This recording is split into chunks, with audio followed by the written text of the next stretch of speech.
Welcome to study campus classes. যে তোমাদের আজকে আপডেট, তোমাদের এর আগে আমি বলেছিলাম যে একটা 4.0 আগে কিন্তু একটা স্টেট হওয়ার সম্ভাবনা রয়েছে এবং এই সম্ভাবনাটা আরও জোরদার হয়ে গেল এই একটা নোটিশ নিয়ে, যেটা তোমাদের দেখাবো। আসলে কি ব্যাপারটা দেখো, যে আমরা সবাই জানি যে বিহারের টিচিংয়ে যে প্রথম যে টেটটা হয়, যেটাকে স্টেট বলি আমরা, সেটা কিন্তু কে নেয়? সেটা নেয় আমাদের বিহার স্কুল এক্সামিনেশন বোর্ড নেয়। আর তারপরে এরা পাস করার পর বিপিএসসিকে হ্যান্ড ওভার করে দেয়। এগুলো এরা পাস করে যায়, আবার বিপিএসসি তাদের পরীক্ষা নেয়। সেই পরীক্ষাটা নেওয়ার পর তারপরে কিন্তু ফাইনাল রেজাল্ট হয়ে চাকরি হয়, তাদের ইন্টারভিউ থাকে না। তো যেমন আমরা দেখেছিলাম যে স্টেট দিয়েছি সবাই, স্টেট দেওয়ার পর আমরা এখন 4.0-র জন্য প্রিপারেশন নিচ্ছি। এবার এরা বলেছিল, বিহার সরকার বলেছিল আমরা প্রত্যেকবার বছরে দুটো করে টেট নেব, স্টেট নেব। এই কথাটা এবার নিতে পারেনি আগের বছরে, এবং এই বছরে যেহেতু আবার 4.0 হতে চলেছে, তার জন্য কিন্তু অনেক রকম আন্দোলন বলতে পারো বিহারে শুরু হয়েছে। এবং আমি বলেছিলাম যে হওয়ার 99% সম্ভাবনা রয়েছে, এবং সম্ভাবনাটা আরও বেশি হয়ে গেল। কেন দেখাচ্ছি তোমাদের, যে অফিসিয়াল কিছু নোটিশ এসছে। তো এই অফিসিয়াল নোটিশ আমরা দেখতেই পাচ্ছি। এই নোটিশে তোমরা যদি 21 তারিখের নোটিফিকেশনটা দেখো, তাহলে তোমরা যা দেখতে পাবে, এবং আমি তোমাদের ডাউনলোড করে রেখেছি, সেটা আমি তোমাদেরকে দেখাচ্ছি। দেখো, এই যে নোটিশটা দেখো, এটা হচ্ছে নোটিশ, ঠিক আছে? এই নোটিশটা কি, কে দিয়েছে না দিয়েছে সেটা আমরা দেখব, ঠিক আছে?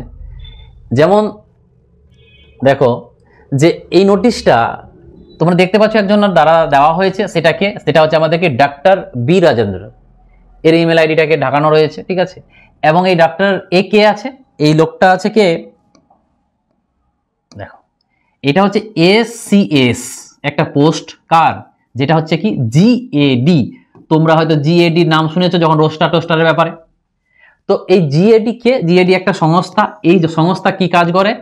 যে কোনো চাকরিতে, এই টিচিং চাকরিতে কোনটাতে এসসি কোনটাতে এসটি, কতগুলো এসসি কতগুলো এসটি, যে রিজার্ভেশনের ক্যাটাগরিগুলো নির্ধারিত করে জিএডি। এদের হচ্ছে একদম প্রধান কাজ হচ্ছে এটা, যে এসসি এসটি জেনারেল তাদের বিভাজন কোন, ধরে নাও 50,000 সিট, 50,000 সিটের মধ্যে কোথায় কতগুলো এসটি থাকবে, কোথায় এসটি থাকবে, কোথায় ওবিসি থাকবে, সেটা কাজ হলো এর।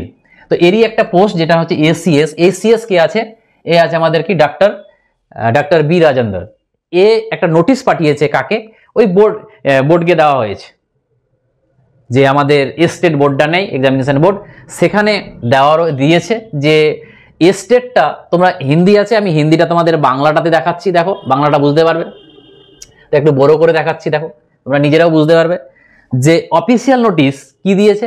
যে 4.0 এর বিজ্ঞাপন প্রকাশিত হওয়ার আগে স্টেটের দ্বিতীয় পর্যায়, যেটা আমরা কি বলি, স্টেট ফেজ টু বলি না, ফেজ 2 বলি। তো স্টেট ফেজ 2 পরীক্ষায় জুলাই 2024-এর সমস্ত প্রক্রিয়া করার বিষয়ে, মানে বলছে স্টেটটা যে পরীক্ষাটা যে হবে, মানে 4.0 যে হবে, তার আগে যেন এই স্টেট ফেজ 2-র প্রক্রিয়াটা সম্পূর্ণ হয়ে যায়। এর মানেটা বলছে এই স্টেটের ছেলেপেলেরা যেন বসতে পারে তোমার 4.0 বিপিএসসি 4.0-তে যেন বসতে পারে। তো দেখো, এটা এক ধরনের, এরকম যদি হয় তাহলে আমাদের সাথেও কিন্তু একটা অন্যায় হয়েছে। কি অন্যায় বলো তো? যে আমরা যখন স্টেট পরীক্ষা মনে করো দেব, বা অলরেডি আমরা স্টেট দিয়ে দিয়েছিলাম, আমাদের রেজাল্ট দেয়নি, তখন কিন্তু 4.0টা হয়েছিল, এই 3.0টা হয়েছিল। তাহলে তো আমাদেরও তো দেওয়া উচিত ছিল, কারণ আমরাও তো স্টেট অলরেডি পরীক্ষা দিয়ে দিয়েছিলাম, রেজাল্ট পাইনি, তাহলে তো আমাদেরও দেওয়া উচিত ছিল। তাহলে এখন যদি ওরা ঢুকে, আবার যদি ফেজ 2 ঢুকে, তাহলে আরও ছেলে বেড়ে যাবে। সেটা একটা সমস্যা বলতে কি, কম্পিটিশনটা হাই হয়ে যাবে। এটা কিন্তু আমাদের পক্ষে খারাপই বলা চলে, যে যারা 4.0-তে দিচ্ছ তাদের জন্য ভালো খবর না, কিন্তু যারা ধরো পাস করে রয়েছে কিন্তু স্টেট পাস নেই, তাদের জন্য ভালো খবর। কিন্তু আমি জানি যে তোমাদের খারাপ লাগলেও কিছু করার নেই যদি হয়, কারণ অফিসিয়াল নোটিশ বেরোচ্ছে। আমি তোমাদেরকে ভিডিও বানাচ্ছি, এর মানে এখানে আমার কোনো কিছু নেই। তোমাদের আমি এর আগে দেখেছিলাম যে যখন এই স্টেট হবে এরকম বলেছিলাম, তোমাদের বিভিন্ন জন কমেন্টে এটা ওটা বলছিলে। কি লাভ হবে বলে বলো তো? যেটা হচ্ছে আমি সেগুলো তোমাদের কাছে তুলে ধরছি, যে স্টেট এবং হওয়ার পসিবিলিটিটা এখন আরও জোর হয়ে গেছে, ঠিক আছে? তো যদি হয়, কেউ আটকাতে পারবে না, আমরা কিছু করতে পারবো না, এমনি আমরা অন্য রাজ্যে গিয়ে খেলছি। তো দেখতেই পাচ্ছ সেটা কি বিষয়, এর বিষয়বস্তুটাই কিন্তু বলছে যে বিপিএসসি 4.0-র বিজ্ঞপ্তি প্রকাশিত হওয়ার আগে যত তাড়াতাড়ি সম্ভব স্টেটের দ্বিতীয় পর্যায়ে পরীক্ষার জুলাই 2024 এর সমস্ত প্রক্রিয়া করার মানে জুলাইয়ের মধ্যে সমস্ত প্রক্রিয়া কমপ্লিট করতে বলেছে। এটা কার? এটা ডক্টর বি রাজেন্দ্রর কি বলে যেন একটা লেটার কাকে পাঠিয়েছে? বোর্ডকে পাঠিয়েছে, যে বোর্ড হচ্ছে কি স্টেট নিবে, এবং সে কে আছে? সে আছে এসিএস অফ কার? জিএডির। ঠিক আছে, তো মাথায় রাখবে এই স্টেট ফেজ 2টা হওয়ার একটা পসিবিলিটি বেড়ে গেছে। ঠিক আছে, আর যদি এরপর হয় জুলাই কমপ্লিট, তাহলে তো এবার যদি তার আগে হয়ে যায় তাহলে হয়ে যাবে, কিন্তু উল্লেখ করে দিচ্ছে কিন্তু যে 4.0-র আগেই। ঠিক আছে, তো জানি না এখন কি হবে, কিন্তু এইটুকু মাথায় রাখবে তোমরা যে স্টেট হওয়ার পসিবিলিটি রয়েছে। স্টেট হলেও কি হবে, তোমাদের কিন্তু 4.0 হবেই, এটাও মাথায় রাখতে হবে। তো তোমার আমার কিছু করার নেই। ঠিক আছে, পরীক্ষা হলেও আমাদেরকে 4.0 দিতে হবে, আর না হলেও তো এটা ভাবিও না যে বিশাল কাট অফ বেড়ে যাবে। এমনি অনেক ছেলে বাড়ছে, ওই সামান্য টুকে ঢুকে যে অবশ্যই কাট অফটা হালকা হলেও বাড়বে, কিন্তু কিছু করার থাকবে না। আমাদের যোগ্য, ওরাও যোগ্য। ঠিক আছে, যেহেতু বিপিএসসি একটা কথা বলে ফেসে গেছে যে আমরা বছরে 2টো করে টেট নেব। ঠিক আছে, ওটা না বললে আজকে কেউ কিছু করতে পারতো না। যেমন আমাদের ওয়েস্ট বেঙ্গল সরকার কিছুই করতে পারছে না। ওয়েস্ট বেঙ্গল সরকারে কি বলে যেন কিছু ছেলে এসএসসিতে কেস করেছিল হাইকোর্টে যে আমাদের নতুন করে রিক্রুটমেন্ট করা হোক, কতদিন আমরা এইভাবে বসে থাকবো, আমাদের কোনো ভ্যাকেন্সি নেই। তো হাইকোর্ট কেসটাকে খারিজ করে দিয়েছে যে আমরা সরকারকে বলতে পারবো না যে তোমরা রিক্রুট করো, টিচার নাও। সরকারের যদি পসিবল হয় তাহলে নেবে। তো ওইরকম আমার বিহারও ওটাকে না করে দিত, খারিজ করে দিত, কিন্তু ওই যে একটা কথা বলে দিয়ে যে বছরে আমরা 2বার টেট নেব। তো এবার কি প্রক্রিয়া মানে এর প্রতিক্রিয়া কি আসবে সেটা আমরা পরে নোটিশে জানিয়ে দেব। আজকের ইনফরমেশন আমাদের এটাই ছিল। আর যারা এখনো কোর্সটা নাওনি তাদের কিন্তু ছাড়টা আজকে রয়েছে 10%।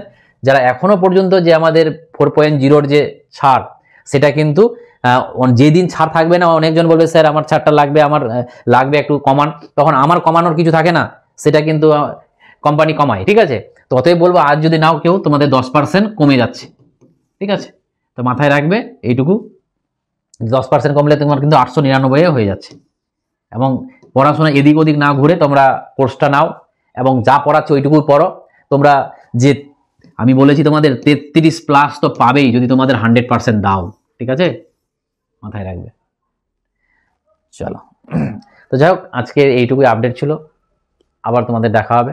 ঠিক আছে, আরেকটা ঘোষণা আছে আমাদের যে প্রত্যেকদিন নাইটে, যেমন আজকে নাইটেও আমি প্রত্যেকদিন তোমাদের 8টার সময় করে একটা ভিডিও দেব, যেখানে তোমাদের 10টা করে কারেন্ট অ্যাফেয়ার্স প্রত্যেক দিন করাবো, এবং যেটা তোমরা প্রত্যেকদিন রাতে ওটাকে দেখে ঘুমিয়ে পড়বে।